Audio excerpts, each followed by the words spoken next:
Bom dia, boa tarde, boa noite, bem-vindos a mais um episódio do StefaniCast, o podcast que vai te ajudar a entender os processos das fazendas e tudo o que você precisar para melhorar a sua vida e o seu trabalho.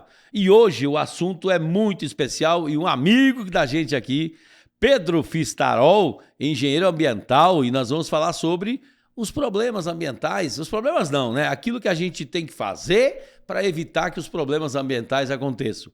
Muito bem-vindo, muito obrigado pela sua presença. Fique à vontade, se apresente, fale bem perto do microfone sempre, tá?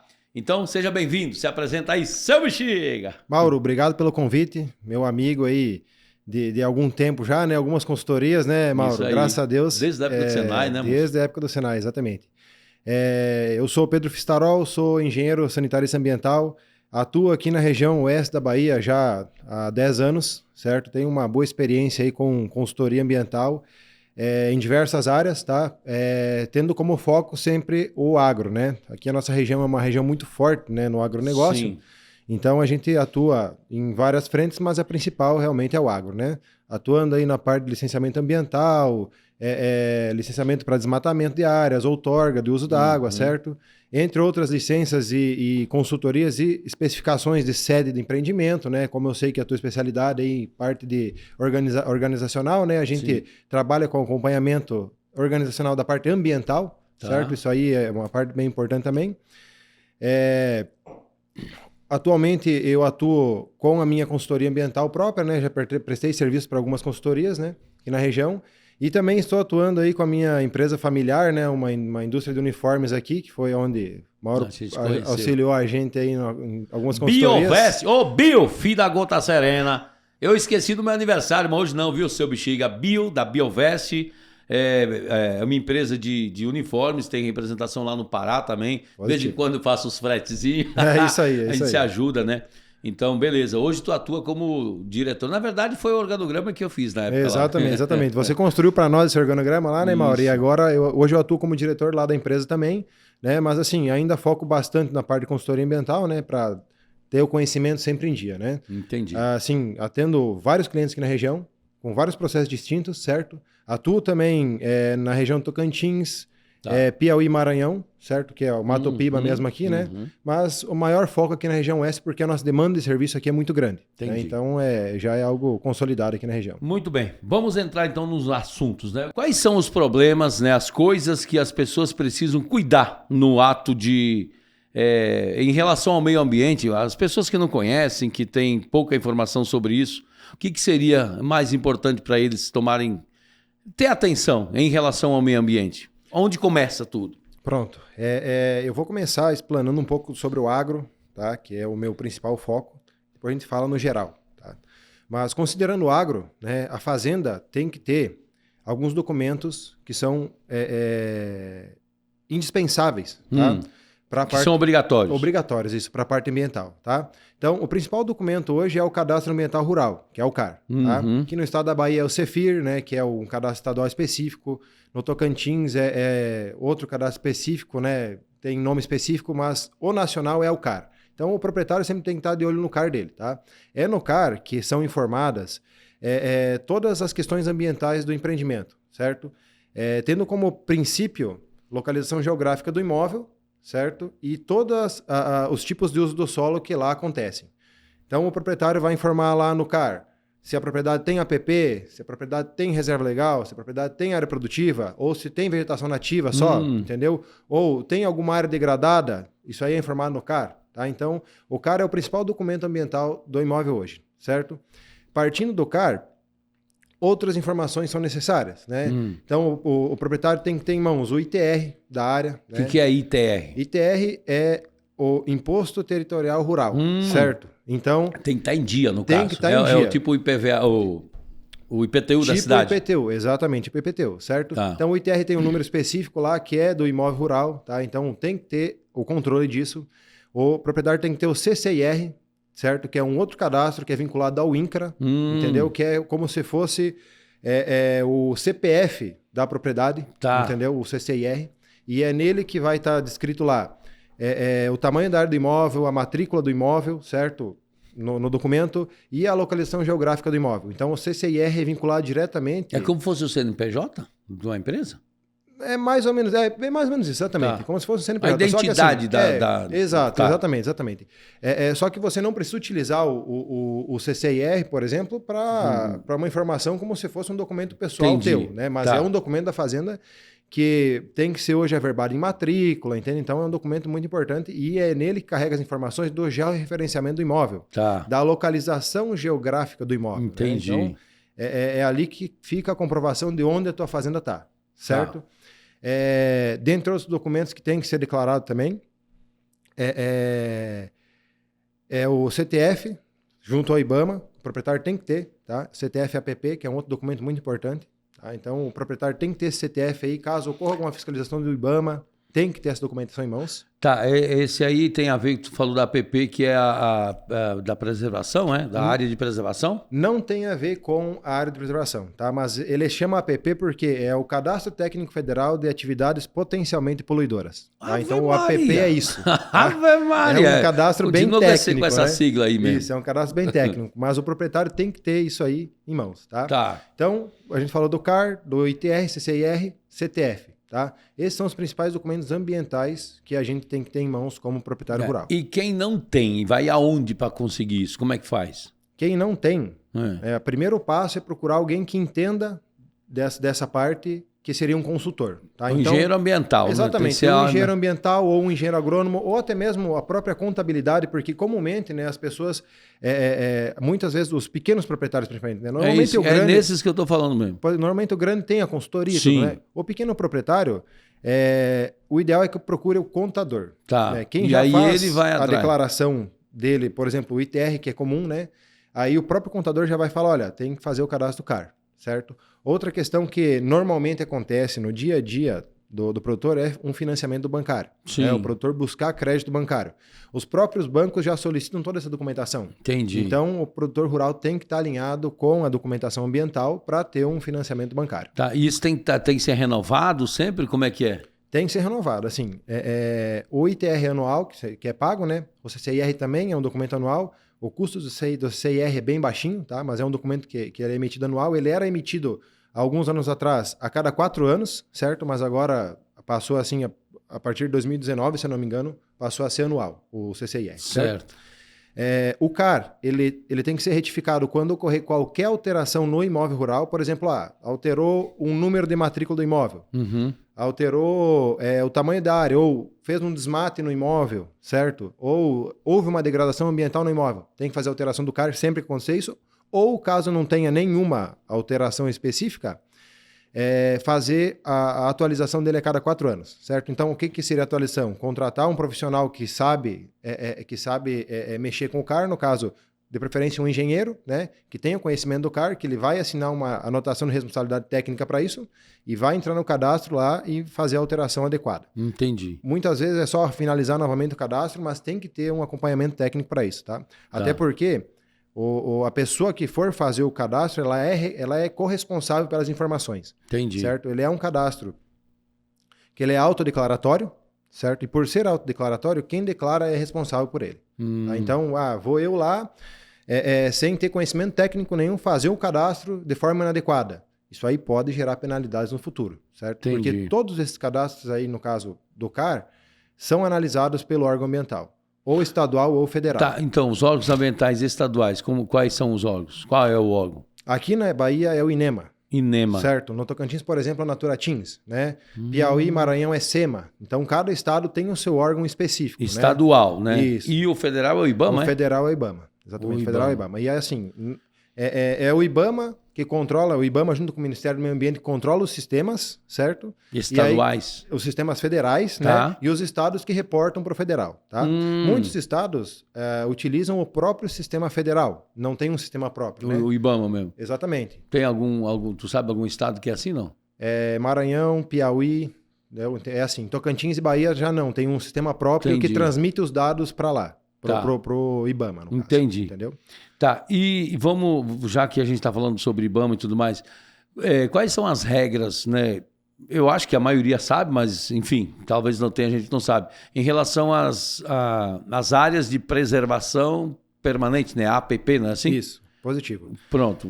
Também muda isso? Como é que é? Muda. Com relação às áreas de preservação permanente, a principal legislação que coordena isso, né, é o Código Florestal, certo? O Código Florestal de 2012... E ele é nacional? Ele é nacional. Ele é abrangente no país inteiro, certo? Tá, então, isso não muda de estado? Não. O Código Nacional é abrangente no país inteiro, tá? Mas o que acontece? Existe uma lei, tá? Que é a Lei 140, certo? Que ela define onde os estados e os municípios podem atuar, tá? Então, junto ao ente federativo, tá? Então, por exemplo, tem a legislação federal, que é o Código Florestal, né? Lei 12.651 de 2012. Pronto. Lá ela define o que é APP e onde estão as APPs. Por exemplo, tem APP de rio. Aí define que no rio até 10 metros tem que ser 30 metros de APP. E assim por diante, né? O rio de 50 metros tem que ter 200 metros de APP. E assim vai. A vereda é uma formação muito comum aqui na nossa região, né? No oeste da Bahia. Tem que ter 50 metros de APP, né? Então, vereda? O que é uma vereda? Eu não sei. Vereda é uma formação geográfica, certo? É uma formação vegetal, que fica normalmente na beira dos rios. Lá onde tu vai na beira do rio, tu vê um buriti. Sim. Né? Lá é uma vegetação de vereda. Chama vereda? Chama vereda, exatamente. Não sabia não. E a vereda é uma área de preservação permanente. Sim. E quando termina a vereda, tem que ter mais 50 metros pelo Código Florestal, certo? Porém, o que acontece? Os estados e os municípios têm o direito, perante a legislação, de serem mais restritivos, entendeu? Mas menos? Menos não pode, entendeu? Então, quer dizer que aqui na Bahia não pode ter 20 metros de vereda, entendeu? Tem que ter 50 porque o governo já falou, o federal já falou, entendeu? A lei federal já falou. Então, agora, mas o estado pode ser mais restritivo. No caso da Bahia, a legislação estadual, no caso do Tocantins e do Maranhão, Piauí, que são os estados que eu mais atuo aqui na região, não tem uma alteração específica na questão das APPs. Mantém. Porém, os municípios podem ser também mais específicos, entendeu? Então, cada município vai ter uma legislação específica falando sobre a área de preservação permanente, tá?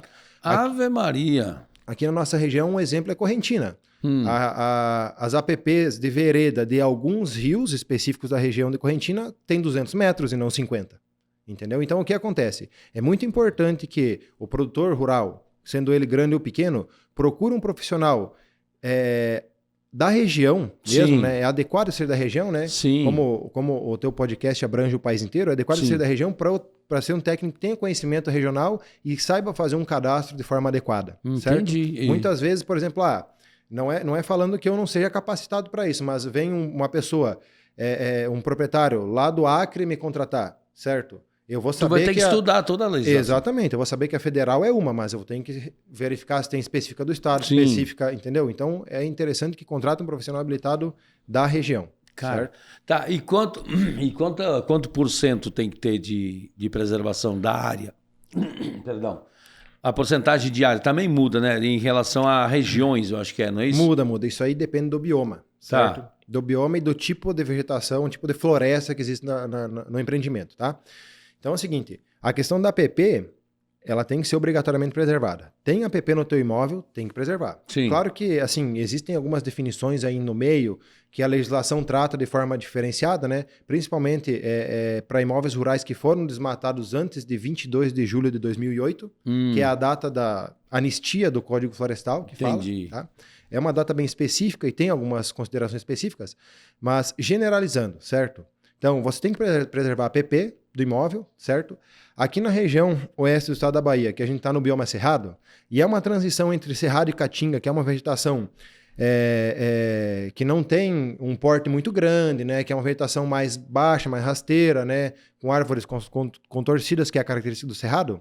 A nossa reserva legal aqui, que daí a gente já entra em outro assunto agora, né? Saímos da APP, que é obrigatória, e vamos para a reserva legal, que também é uma área que tem que ser preservada obrigatoriamente no imóvel rural, entendeu? Então... Peraí, vamos de novo aqui.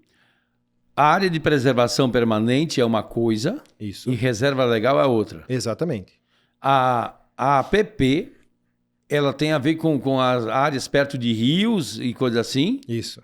Que tu não pode mexer, né? O que pode ser 50 metros, como tu falou aí de vereda e tudo mais. E aí tu tem a reserva legal, que aí sim é a porcentagem que tu tem que preservar? Exatamente. É isso aí. Rapaz. Então, a área de preservação permanente tem que ficar lá preservada obrigatoriamente, não tem o que fazer, entendeu? Tá. Tu tem um rio que passa no teu imóvel, vai ter APP, certo? Lago tem APP, vereda tem APP, morro, dependendo da altura, tem APP. Então, isso aí tem que ter um cuidado adequado com isso.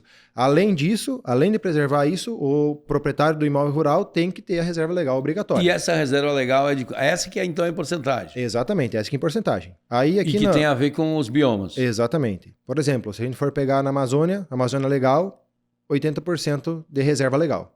Então, o proprietário que tem um imóvel rural na Amazônia Legal só pode desmatar 20%, só pode utilizar. A gente fala desmatar é uma palavra um pouco forte, né? Os ambientalistas que me desculpem, né? Mas, então, vamos usar assim, o proprietário só pode utilizar efetivamente o imóvel dele 20% da área. Então, digamos assim, ó, um exemplo mais fácil para o pessoal, talvez, da cidade entender, né? Quem não mexe muito com a parte do agro, né? Você tem um lote na cidade, um lote mesmo, ou na tua casa. Vamos na tua casa, pronto, melhor ainda, na tua casa. Você tem na tua casa lá, você tem 5 cômodos na casa, né? Cada cômodo representa 20% do tamanho da casa, certo? Chega o governo federal e fala, ó, você tem que preservar 4 cômodos, que dá 80% da tua casa. Não pode entrar. Você só pode usar um cômodo que dá 20% da casa. É isso aí que o proprietário rural passa na Amazônia Legal. Entendeu? Ele tem que preservar os 80%, mesmo ele tendo adquirido o imóvel, e pode usar só 20%. Tá? E aqui no Cerrado? Aqui no Cerrado já é o contrário. Aqui no Cerrado o proprietário pode utilizar 80% da área, certo? E precisa preservar uma reserva legal de 20%. De 20%. Tá? Isso fora as áreas de APP. Então, digamos assim, ó, você tem um imóvel rural, vou botar um número redondo para ficar mais fácil, né? De 1.000 hectares, que é uma área comum aqui na região oeste da Bahia. Você tem 1.000 hectares, né? Em 1.000 hectares, 20% é 200. Então, você precisa ter 200 hectares de reserva. Tá? Mas só que nesses 1.000 hectares... Se tivesse um rio no meio. Você tem 100 hectares de APP. Passa um rio lá e dá 100 hectares de APP. Então você já pode utilizar só 900. Mesmo assim, você precisa ter os 200, os 20%. Entendeu? De qualquer forma... 20%... Agora vai aparecer a Dilma falando aqui. Ó. É 20% dos 900 ou é dos 1.000? Dos 1.000. Ah, dos 1.000. Rapaz, 20% então da área tu começa total. com reserva legal. Pronto, 200 da reserva legal... E aí eu vou perder aquilo que a APP me tira ainda, digamos assim. Exatamente. Né? Tá. E assim, sendo bem sincero e honesto aqui, isso é cumprido? Ou existe ainda como burlar isso? Como é que funciona isso? Isso é cumprido. Isso é cumprido. Tem que cumprir, né? Tem que cumprir. E outra coisa, assim, ó... eles veem pelo satélite, né? Exatamente. É essa questão. Hoje, os imóveis rurais são todos georreferenciados, certo? E você, quando faz o cadastro do CAR, você informa lá no CAR, de forma georreferenciada, localizando a tua fazenda num mapa, certo? Na verdade, assim, é num sistema geográfico, certo? Num SIG, tá? Que é um sistema do órgão ambiental, do IBAMA, um sistema federal, né? Sim. Então, tu informa lá o que tem no teu imóvel. Tá? Você está declarando lá que no teu imóvel tem APP, 10%, 20% de reserva legal e 70% de área produtiva.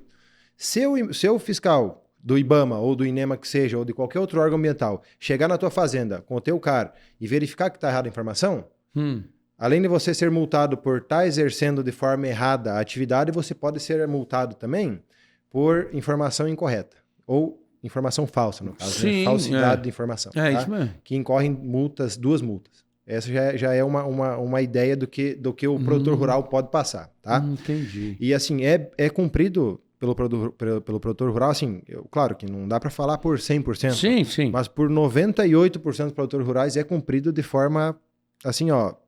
100%. Completa, 100%. Ser, né? Tá? Por que acontece? Hoje o produtor rural...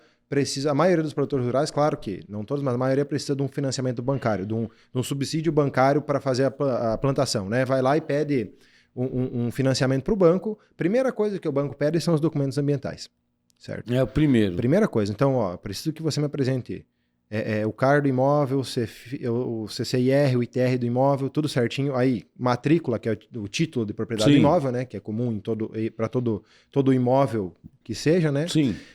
Algumas vezes a escritura, mas se já está reverbado na matrícula, não tem necessidade, né? Licença ambiental. Pronto. Vai lá o órgão bancário, lá, a instituição bancária, analisar os documentos.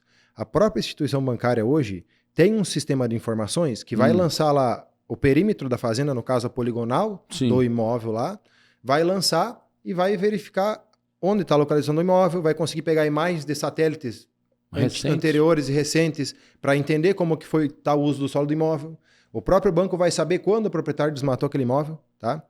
Existem ferramentas hoje que são abertas, tipo assim, que uma ferramenta que é muito utilizada é o tal do Map Biomas, que é algo recente, mas tem mais ou menos um ano, um pouco mais, assim, que é utilizado pelos bancos.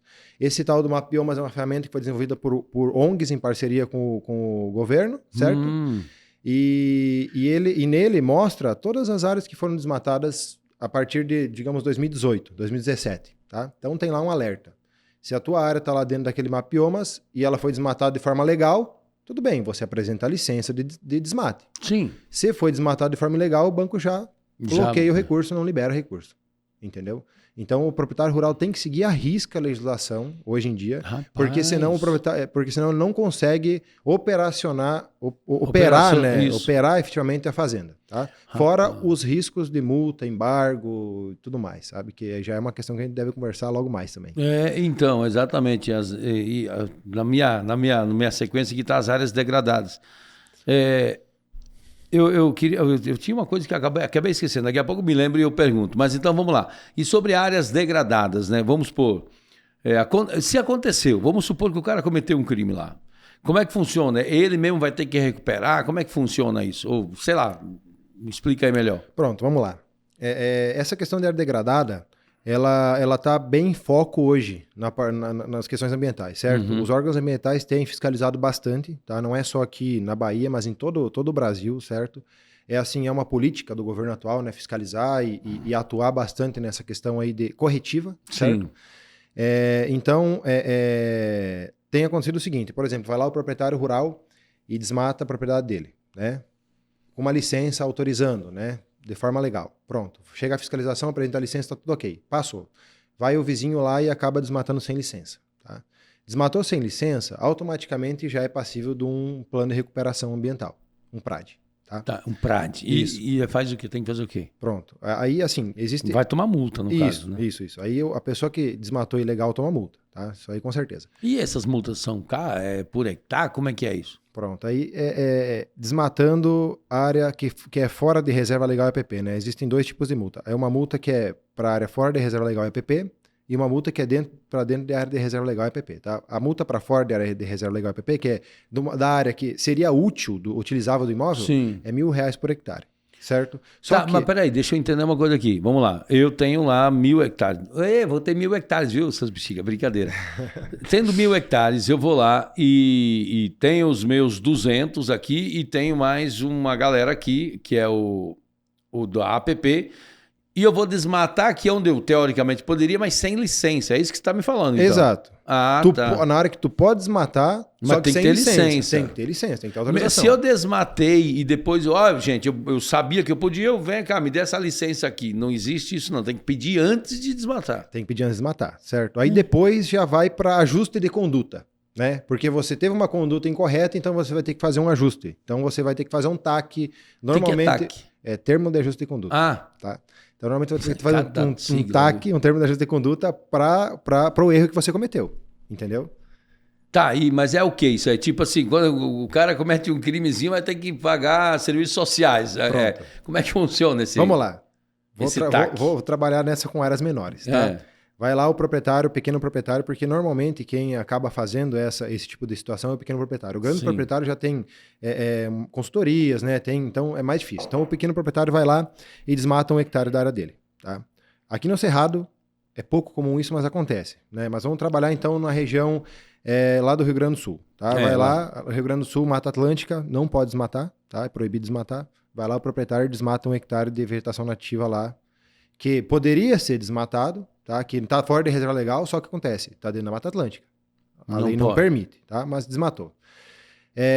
Lá é outra peculiaridade, né? Porque tu desmatou em área que não pode desmatar. Então já vai para uma multa de R$5.000 por hectare. Tá? Então, cada hectare desmatado você tem que pagar uma multa de 5.000. Tá? E lá não tem conversa com o órgão ambiental de assim, não, mas eu desmatei, vou utilizar a área. Não, lá tem que recompor a área. Tem que fazer o plantio de espécies, ou se desmatou há pouco tempo, abandonar e monitorar, certo? E esse é o PRAD, esse é o Plano de Recuperação de Área Degradada, entendeu? Tá. O PRAD também pode ser para reserva legal. Digamos que passou um fogo na reserva e vai lá o órgão ambiental. Essa bexigentada que teve tudo queimou o país todo aí praticamente. Passou um fogo na reserva legal, o órgão ambiental tu foi lá e fez um BO, né? Porque, por favor, isso, né? Todo proprietário, todo proprietário rural que tiver alguma questão de queimada, fogo, incêndio florestal no seu imóvel rural, não deixe de fazer o boletim de ocorrência. Então. Entendeu? Hoje existe uma tecnologia aí que é acessível para todo mundo, que é um site que a NASA disponibiliza, que mostra os focos de incêndio, tá? Então, por exemplo, se você quiser pegar, por exemplo, Que site é esse? Depois eu posso até disponibilizar o link aí para quem quiser, tá? No próprio podcast ou em algum outro momento. Eu consigo disponibilizar esse link aí. Você vai lá no site, consegue achar o teu imóvel rural e consegue verificar imagens de 10 anos atrás de incêndio que ocorreram. Entendeu? Então, o órgão ambiental também tem esse acesso, tá? E aí o órgão ambiental ainda consegue traçar de onde começou o fogo e para onde foi. Tá? Então, digamos que o fogo efetivamente começou na tua propriedade. Entendeu? Ah, não, beleza, mas foi caçador. Então, tem que ir lá e fazer um boletim de ocorrência. Por quê? Para você tirar o prejuízo de você, entendeu? Para você falar assim, não, teve fogo mesmo, eu vi que teve fogo, eu combati o fogo, fui lá, botei minha equipe, tirei foto, combati fogo, mas eu não consegui conter. Mas eu fiz um boletim de ocorrência para comprovar que não fui eu, certo? Então, eu tô tirando a culpabilidade, no caso, né, de mim. Essa que é a questão. Então, porque isso realmente acontece. Sempre que ocorrer incêndio florestal na fazenda, no imóvel rural, qualquer que for, por favor, tem que comunicar e fazer um boletim de ocorrência. O órgão estadual e o IBAMA tem que ser... Não, faz um boletim de ocorrência só, tá? E segura esse boletim guardado. Se em algum momento... Porque, nesse caso, pode atuar todos os setores. Né? Pode atuar o órgão municipal, o órgão estadual, o órgão federal, pode te notificar qualquer um deles. Inclusive, o Ministério Público também pode notificar, certo? Então, faz o boletim de ocorrência e guarda lá. Se puder também fazer tirar algumas fotos, material fotográfico do combate, é bem importante. Sim, tá? Mas aí tu me diz o seguinte, tu faz uma... Como é que chama? Uma notificação, né? Boletim de ocorrência. Um boletim de ocorrência... Tu vai fazer em um órgão ambiental só, mas tu me disse que pode ser que todos venham, não tem problema. Faz o boletim de ocorrência na polícia. Ah, na polícia. Faz uma ocorrência criminal, efetivamente, entendeu? Ocorreu um crime aqui, não fui eu que botei fogo, foi um terceiro, ou veio de outro imóvel rural esse fogo. Sim, entendeu? Como aconteceu agora, nesse 2024, né? Foi exatamente, ano passado. Exatamente. E você faz um boletim criminal, falando que esse incêndio foi criminoso, não foi cometido por mim. Tá. Entendeu? E aí você se exime de culpa disso. Aí, se caso venha algum órgão fiscalizador solicitar... Tá, mas se de repente você está fazendo isso e você que botou fogo, vai ser descoberto pelo aquele site que tu falou. Vai ser descoberto. Então não adianta querer enganar aí, que não vai dar certo, não. Consegue ver onde inicia o foco do incêndio. Entendi. Certo? Lá no site tem uma imagem de satélite de boa qualidade, mostrando o imóvel rural e um pontinho vermelho onde começou o fogo. Caraca! Aí, digamos assim, o fogo identificado de que começou hoje, né? Queimou de hoje até segunda-feira. Aí o fogo vai espalhando. Então, vai tendo imagens lá de hoje até segunda-feira mostrando onde está o incêndio. Então, assim, hoje o produtor rural, por isso que eu te falei, que 98% dos produtores rurais trabalham 100% certo, porque o produtor tem que trabalhar muito na linha. Sim. Porque os órgãos fiscalizadores estão em cima o tempo todo. Entendi. Certo? É bem, bem criterioso isso, tá? Voltando à questão da queimada, né? E puxando o PRAD para essa queimada aí. Tá.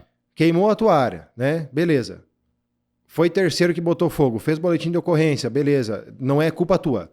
O órgão ambiental pode vir e solicitar que você faça um plano de recuperação ambiental para a tua área, mesmo você não tendo culpa nenhuma do fogo, entendeu?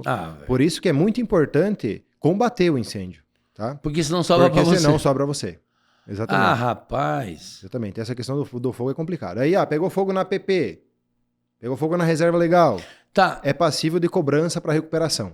Tu me falou lá, a gente foi lá para o Rio Grande do Sul, 5 mil reais por hectares que foi queimado no momento Foi desmatado. Que foi desmatado onde não podia, onde era proibido. Exato. Tá, e aquela situação que eu te falei, eu fui lá e desmatei aqui, eu sei que eu podia. Não, mas tem que pedir permissão. Pronto. E se eu fizer isso, qual é o valor da multa? Pronto, positivo. Desmatou na área que pode, isso. Né? Mas sem autorização. É R$1.000 por hectare a multa, tá? R$1.000. E aí o que acontece? Nesse caso... tem possibilidade, claro, depende muito da região, depende muito de como está a atuação do órgão ambiental, de como está a atuação do Poder Judiciário da região, Sim. tá? Então não é algo que é final. Entendi. O que eu estou falando aqui, definitivo, o que pode, né? O que pode acontecer. Digamos que eu tenho meu imóvel rural, fui lá e desmatei 100 hectares em 2020, sem licença. Até hoje não apareceu nenhum órgão ambiental lá, tá? Para me notificar. Era uma área que eu podia desmatar, mas não tinha licença. Pronto. Agora, em 2025, apareceu um órgão ambiental lá me notificar, tá? Como eu desmatei em 2020, vamos lá, eu pagaria a multa de R$1.000 por hectare, certo? Nesse caso aí, desmatei sem autorização. Como eu desmatei em 2020, passou 5 anos, a multa, se for fora de reserva legal APP, a multa prescreve. Tá. É prescritível. Nesse caso que eu te falei aqui, Nesse eu tô caso livre. que tu falou, exatamente. Você desmatou há 5 anos atrás, tá? A multa seria prescritível, então prescreve os R$1.000 por hectare. Tá. Beleza? Se eu desmatei a APP reserva legal, não prescreve. É crime ambiental. E aí você responde, além de pagar a multa, você responde criminalmente. Criminalmente. Tá? Então, em algum momento vai chegar o Ministério Público cobrando de forma criminal, pode ir preso, entendeu? Então é bem mais complicado. Reserva legal e APP é bem mais complicado, tá? Não pode mexer. Então a orientação é não mexe não, que é melhor. E outra coisa, a multa é R$5.000 por hectare. Sempre. Reserva legal e APP é 5 vezes mais, beleza? Vamos voltar ao fato aqui de eu desmatei em 2020 e prescreveu a minha multa. Tá? Eu entrei com um advogado, pedi a prescrição, beleza. Aí, mesmo assim, eu tenho que fazer um termo de ajuste de conduta, certo? Ou com o órgão ambiental ou com o Ministério Público, normalmente quem notificou, que a gente vai atuar, tá? Para ajustar o que eu fiz de errado, que é o desmato de 100 hectares. Então, além da multa de R$1.000 por hectare, eu tenho que pagar a reposição florestal, certo? O que é a reposição florestal? É você pagar um valor para o Estado, certo? Sobre para reparar o dano que você causou para a vegetação nativa que existia aí. Tá, mas e o Estado que vai recuperar? Não, não recupera. O Estado só vai pegar o dinheiro, entendeu? Aí, assim, tem formas de pagamento, né? Tu pode pagar com créditos de reposição florestal. Alguns estados aceitam créditos. Tipo assim, tu vai ir lá num... o que é um crédito de reposição florestal? Tem alguém que planta eucalipto, tem floresta plantada, tá? Então eu vou lá e falo com essa pessoa que tem eucalipto e ele realmente comercializa o crédito. O que é o crédito? O eucalipto cresceu e virou uma floresta e trouxe benefícios para a natureza, né? Então ele gerou créditos de reposição florestal. Tá. Eu posso comprar direto desse produtor e falar, ó, Estado, eu tenho os créditos que eu comprei desse produtor. Pode ser. Aqui no estado da Bahia não está funcionando dessa forma, não. Tá? Aqui no estado da Bahia existe um valor que tem que ser pago ao Fundo Estadual de Meio Ambiente. Tá? Então, e é um valor que não é tão baixo. Então, assim, ó, hoje aqui no estado da Bahia, se for ver, o valor, considerando a área de desmate de 100 hectares, vai dar em torno de 240, 250 mil reais só para essa reposição florestal. E ainda, além disso, você precisa pagar uma compensação ambiental pelo impacto que você causou. Rapaz. Então, assim, além da multa, tem a compensação ambiental e a reposição florestal. É mole, certo? E ainda assim, no fim, dependendo como está a situação da região, dependendo da localização do teu imóvel, o Ministério Público ou o órgão ambiental pode obrigar você a recuperar a área. E aí tu vai gastar mais. E aí tu vai ter que abandonar, não vai poder produzir, vai ter que recuperar. Então, assim, ó, o que é o conselho final daqui? Nunca desmate nada sem autorização. Sem pedir permissão. Sem pedir licença. Senão é problema.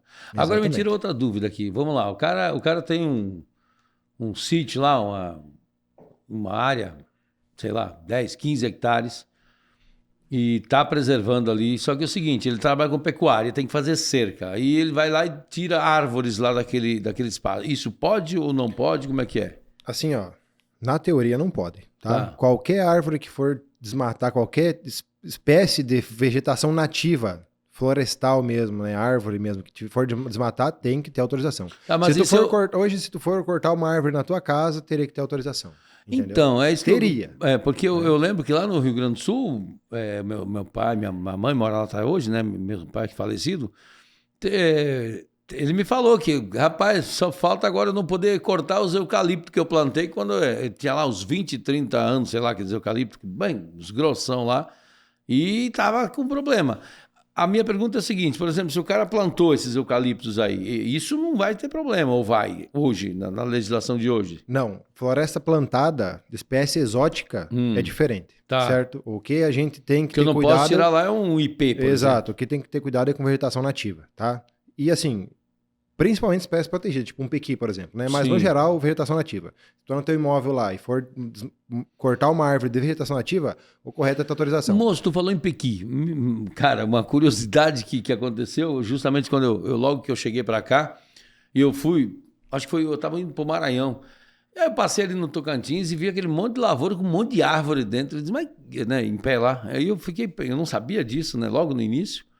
Aí depois me falaram, cara, isso é piquezeiro, né, que não pode de jeito nenhum, ou seja, tem que fazer a lavoura e preservar. Tu não consegue recompensar, sei lá, pego 2 hectares e planto piqui, tudo aqui, e aí eu desmato aquele outro no meio, porque operacionalizar uma área dessa é um absurdo, é ruim. Exato. Não, consegue. Hoje consegue. Ah, já consegue. Teve um tempo, na verdade, teve um tempo aí, porque assim, tudo é estudado, né? Sim. Tudo é estudado. E a legislação vai avançando, vai evoluindo. Então teve, por exemplo, aqui no estado da Bahia mesmo, né? Tocantins também aconteceu isso. Mas há uns 4 anos atrás, aqui no estado da Bahia, não podia.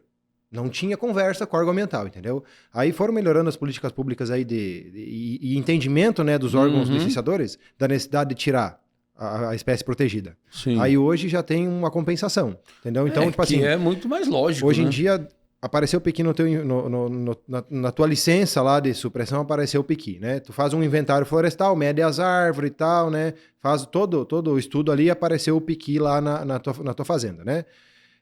Você já entra com a solicitação no órgão ambiental e apresenta uma compensação ambiental. Tá? Então tu vai fazer, aqui na Bahia chama servidão ambiental, tu vai fazer a gente faz uma servidão ambiental, e o INEMA exige que seja 5% do tamanho da área de supressão. Então se eu vou suprimir 100 hectares, eu tenho que deixar 5 hectares a mais de área preservada. Entendeu? E aí eu posso desmatar os piquis. Nesses 5 hectares não importa se tem piqui ou não. Ah, entendeu? Eu ia dizer, não precisa plantar piqui lá. Tem na legislação também uma parte que fala para plantar. Se desmatou um, só que aí é o seguinte, desmatou um, tem que plantar 15. É 15 para 1. Mas também entendeu? E outra, vai plantar piqui? Para fazer uma muda de piqui é um trabalho gigantesco, então não tem como. É inviável, realmente é inviável. Entendeu? Eu não sabia. É ruim é bem difícil de fazer muda de piqui, tá? Então é por isso que talvez seja um problema de desmatar, né? Exatamente. Aí assim, ó. Aí faz a compensação hoje aqui. Então, desmatou 100 hectares, deixa 5. Desmatou 1.000, deixa 50. E assim vai. Entendeu? Faz essa compensação que é possível. E Tocantins também é possível fazer essa compensação. Tá? Muito bem. Tá, falando sobre a questão do licenciamento, então, para você conseguir um licenciamento ambiental, tu tem que ter todos aqueles documentos que tu falou antes aí, né? Exatamente. Tá. E a respeito dos crimes, quais são as penas? O que acontece se, por exemplo, o cara desmatou lá, ele pode ir para cadeia mesmo, como tu deu um exemplo antes lá? Assim, ó, realmente ir para cadeia seria o final, né? Você está num processo, você desmatou uma área muito grande, reserva legal, uma área preservada ali que tinha uma espécie específica lá que impactou, pode gerar, pode gerar prisão. É um pouco mais difícil. Sim, sabe? Não é tão comum digamos, vamos dizer assim, se tu pegar um advogado muito ruim, né? Vamos falar assim, sim, né? Mas assim, é possível, tá? A lei prevê isso, até isso, tá? Mas normalmente o que acontece, tá? Quais são as ferramentas utilizadas pelos órgãos fiscalizadores? Auto de infração, no caso a multa, certo? O embargo da atividade, esses são os principais. A apreensão, né? A apreensão tu fala das máquinas? Isso, eu vou explicar cada um desses também. E demolição, por exemplo, entendeu? Então vamos lá. O auto infração, desmatei os 100 hectares, multa de 100 mil. Auto-infração é isso, pronto, tá? Tu vai lá, tu vai ter que pagar a multa, ou vai ter que negociar, ou vai ter que apresentar a licença, seja o que for, se defender, né? Tá, e a multa, tem que pagar ou, tipo, tem gente que tem a multa e acaba não pagando? Se você foi multado dentro do prazo legal, assim, tem gente que prefere protelar, certo? Tem gente que prefere pagar assim. O que eu aconselharia, né? Buscar informação com o advogado para entender a tua região, como funciona o andamento dos processos, mas o que acontece? Hoje, por exemplo, tu é multado pelo IBAMA. Os processos do IBAMA são todos digitais. A movimentação do processo é digital, rápido. Entendeu? Então, por exemplo, uma multa, um processo prescreve com 3 anos parado, tá? Então, se o processo é digital, ele ficar 3 anos parado é quase impossível. Porque ficou 1 ano e meio, automaticamente vai aparecer uma luzinha lá na tela de alguém do IBAMA e o cara vai movimentar o processo. Entendi. Pronto. Não adiantou, entendeu? Então, hoje, prescrição de processo é difícil, tá? Há 2, 3, 5 anos atrás era bem comum. Tá? Então, hoje é difícil. Então, assim, ó, foi multado, tenta negociar a multa de alguma forma, sim. Tá? Se tu não conseguir pagar a multa à vista com desconto, 30% normalmente, beleza? Senão a multa vai ficar lá, aí a multa vai tu não pagando a multa, né? Vai judicializar, dívida ativa, e aí fica a cobrança, e aí tu vai pagando juro anual disso aí, então vira uma bola de neve, tá? Então a multa realmente, o ideal é negociar, pagar. pelo menos Negociar de alguma forma de pagar. Exatamente, exatamente. Aí, o embargo. O principal problema realmente é o embargo. Porque que tu não pode mexer na tua área, entendeu? E aí tu não consegue fazer dinheiro para poder pagar. Exatamente, tu não pode plantar, não pode fazer nada, tá? Então, o embargo é o quê? Tu tem que pegar e abandonar a tua área. Alguns produtores insistem em plantar área embargada, tá? O que acontece? Gera reincidência. O IBAMA tá de olho nisso aí também, entendeu? Então, tua área tá embargada, tá plantando, tem que tomar cuidado e chegar à fiscalização da reincidência. Reincidência dobra o valor da multa, né? Então, tipo assim, tu tem 100 mil de multa, tu vai ganhar mais 200. Não vai dobrar o 100%, tu vai ganhar mais 200. Então, é 300 mil de multa e a área permanece embargada. Então, tem que tomar cuidado. E aí tu já criou um problema, porque vai ficar marcado, né? O cara não respeitou a regra. Então, agora lasque-se, vai ser mais ou menos isso. Positivo. Aí, apreensão, é o que tu falou. Tá lá abrindo a área com os trator lá no meio da fazenda lá, sem autorização. Chega o IBAMA lá. Não pode mais fazer a atividade e apreende os tratores, entendeu? Normalmente a apreensão fica lá, eles grampeiam a máquina e fica lá na fazenda que seja, ou alguma vez ou outra vem realmente uma prancha e carrega, mas é muito difícil, vi já né? isso acontecer. É bem difícil, mas acontece. Então a apreensão é isso, apreensão de equipamentos, né? E por fim, eu falo demolição, mas tem um termo específico, eu não estou lembrado agora, mas tipo, demolição, o que acontece? Normalmente isso acontece para atividades que são de carvoeira, principalmente, tá? Mineração? Desmatou e vai fazer o carvão. Entendeu? Entendi. Faz o forno. Sim. Eles vão lá e vão demolir o forno, por exemplo, entendeu? Entendi. Claro que tem uma residência lá que é indevida, também eles podem demolir, entendeu? Tu desmatou a PP e construiu uma casa lá. Não, tem um rio bonito lá na minha fazenda, vou desmatar um pedaço da PP aqui e construir uma casa. O IBAMA tem direito de ir lá, te multar e demolir tua casa. Tem que tomar cuidado, entendeu? Tem que tomar bastante cuidado com isso aí. É incomum, então, pouco comum? É pouco comum, Sim. mas tá na lei. Então, teoricamente, não poderia construir perto de rio?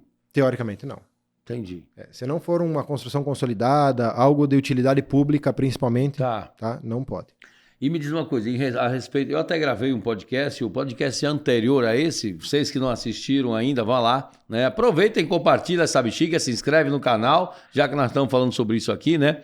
E nós falamos sobre irrigação, né? Nesse podcast anterior, lá com o Igor, do Mestre Irrigação.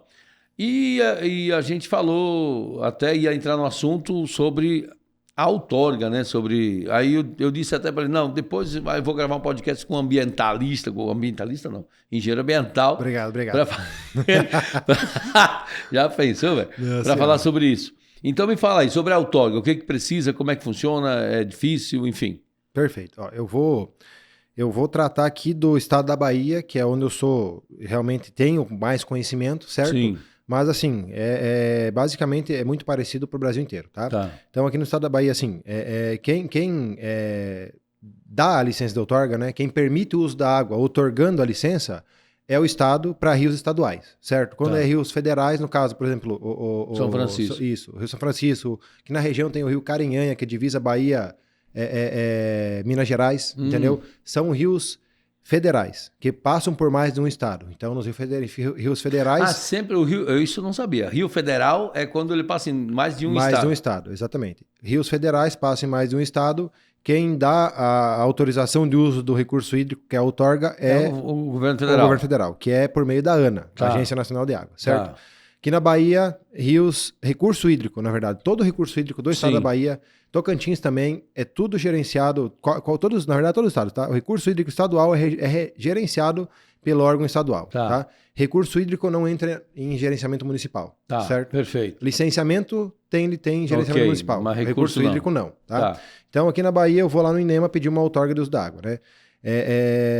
O que tem que avaliar para ter uma outorga de uso da água, né? A gente pode ter outorga de captação superficial, que é do rio, né? E outorga de captação subterrânea, né? Aqui para nós, na região oeste, aquífero Urucuí é um aquífero muito bom aí que consegue disponibilizar vazões acima de 500 metros cúbicos por hora, né? Que dá 9 mil metros cúbicos por dia, dá para irrigar aí uma área de entre 150 e 300 hectares, a depender do manejo. Então é um aquífero muito bom aqui, tá? Tem outras regiões do Brasil que tem aquífero bom, Piauí tem aquífero bom, tá? É mais profundo realmente, é um investimento maior, mas tem aquífero também, tá? Aí assim, aqui, beleza, captação superficial ou subterrânea. Beleza, minha fazenda é perto de um rio. Vamos considerar que nossa região é um rio grande, é um rio muito conhecido aqui na região, né? Sim. Passa aqui por Barreiras, São Desidério, né? Vai desaguar lá no São Francisco, tá? É a maior bacia, a última grande bacia hidrográfica da margem esquerda do Rio São Francisco. Pronto, Rio Grande. Tem regiões hoje que não tem mais água disponível para o Rio Grande. Que tem muitas outorgas liberadas, muitos irrigantes, né? E não tem mais água disponível. Porém, tem regiões que tem. Então, eu quero comprar um imóvel rural para irrigar, de rio. Eu tenho que dar uma pesquisada e verificar se o imóvel é perto do rio e se no local que eu vou comprar o imóvel tem outorga disponível. Tá, e ele vê isso no órgão estadual, então, nesse caso? Com um profissional habilitado. Porque, assim, apesar do órgão estadual apresentar os dados, tem que ter um profissional para fazer a solicitação. Entendi. Entendeu? Porque tu vai ter que ter o ponto de coordenada do rio onde está lá e pedir para o órgão, entende? Então, tem que ter um profissional habilitado. Então, procure um consultor ambiental aí para fazer a solicitação, tá? Beleza. O que está sendo mais comum aqui na região? Outorga por captação subterrânea. Sim. Poço, né? Existia uma legislação que era de 2010, certo? Que era a Instrução Normativa número 15 do INEMA, que dava os distanciamentos entre poços. Essa legislação foi alterada em 2022. E essa alteração da legislação trouxe algumas possibilidades para projetos que antes não tinham. Então, assim, não é que liberou de forma deliberada, perfurar poço onde quiser ou como quiser, não. Restringiu igual, né? Por exemplo, eu tenho que cuidar as distâncias dos rios onde eu vou perfurar o poço, entende? Então, cada vazão específica do poço, eu tenho que ter uma distância específica do rio, certo? Corpos hídricos principais, principalmente, né? Corpos hídricos secundários também. O que na nossa região tem muito corpo hídrico que não corre água, que não é um corpo hídrico efetivamente, né? Então, o órgão ambiental já tem um entendimento específico de que naquele ponto ali não corre água, ou eu apresento algum estudo para o órgão que naquele ponto não corre água, né? Ou, não é um rio nem perene nem intermitente, né? Aí a gente chama de efêmero, que existe um corpo hídrico, mas não tem água. Não tem água, entendi. Então, aí para liberar um poço próximo do ponto, entendi. Né? Então, assim, ó, com relação à outorga de captação superficial, né? Primeiro passo, conversar com um profissional que entenda de outorga, tá? Se quiser falar comigo, por favor, busque, me procure, me procure, tá? Eu vou fazer o projeto, vou analisar a tua área, analisar os vizinhos, se alguém tem poço disponível, porque tem que cuidar o impacto dos poços vizinhos, certo? Fazer um estudo de profundidade de poço aí para saber qual vai ser o teu investimento na perfuração de um poço, né? E definir quantos poços cabem na tua área. Entendi. Certo? Depois de definir quantos poços, a gente vê quanta área que tu consegue irrigar. Entendi. Porque o que acontece? A vazão por poço ela é limitada, né? Então, muitos projetos eu não consigo ter uma vazão muito grande de poço para atender o projeto todo, como se fosse uma vazão de rio, entendeu? Perfeito. Então, eu tenho que fazer um projeto dimensionado de forma correta, certo?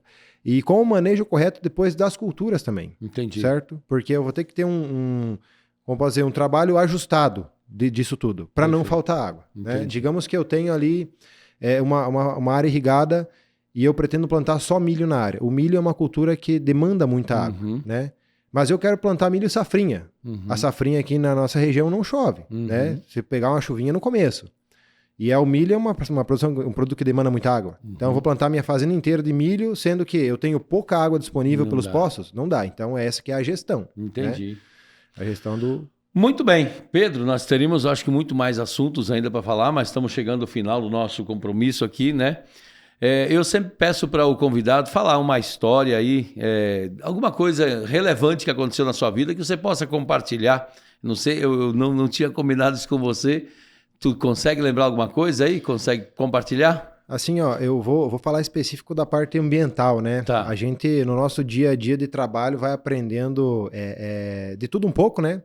E aí, assim, explorando os processos de supressão, de autorização de desmatamento que a gente faz aqui na região, alguns clientes pediram para estudar uma área específica aqui na região, né? Isso tem alguns anos já tem uns 8 anos isso, né? Que aconteceu. E aí eu estava estudando essa área aqui na região e aí, beleza, dá para desmatar, dá para fazer o processo. A gente entrou com o pedido do processo, chegou lá na frente na análise do INEMA, o INEMA falou que a área estava dentro de Mata Atlântica. Aqui? Aí eu pensei, mas olha só, Mata Atlântica para mim é Rio Grande do Sul, no litoral, né? Ou regiões. Porém, existe uma lei, né? Tu tá falando sério? Falando sério. Existe uma lei que é a Lei da Mata Atlântica, né? Lei 11.000, não lembro o número certinho, mas é uma lei de 2006 que define é a poligonal da Mata Atlântica. E aqui na nossa região oeste da Bahia existe vegetação de Mata Atlântica que não pode ser desmatada. Moço, eu achei que tu estava contando uma piada. Não, é verdade mesmo. Existem regiões aqui, por exemplo, alguns municípios próximos ao Rio São Francisco, que tem mais de 50% da área municipal dentro da bioma Mata Atlântica. Mas tem a ver lá com a Chapada Diamantina, não? Não, né? Não tem a ver com a Chapada Diamantina. Rapaz, essa eu não sabia, não. Tem a ver com a transição de bioma entre Cerrado e Caatinga, né? E aquela região próxima do Rio São Francisco, principalmente, gera uma vegetação de mata atlântica, que aí é considerada como Mata Atlântica.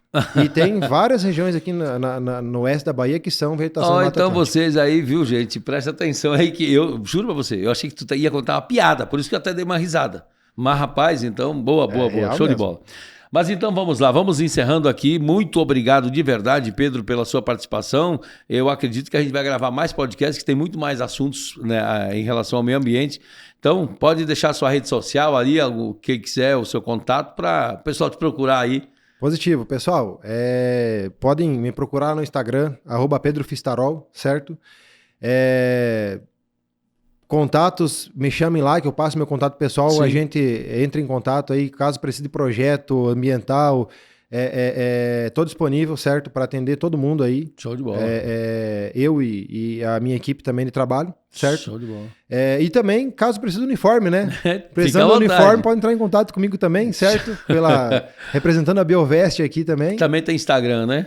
Também tem Instagram, exatamente. Isso. A empresa Biovest é @BiovestUniforme, certo? Pronto. Tem Instagram lá, muito bonito. Todo mundo quiser ir lá e curtir, show de bola. É isso aí. Então vamos lá, curtindo o Pedro Fistarol e a @Biovest. Então, moço, muito obrigado mais uma vez de coração pelo seu tempo, né? Eu sei que ele está corrido, inclusive você já está saindo para outro compromisso. E a gente vai encerrar como a gente sempre combina com os nossos convidados. E aí? Vamos agregar?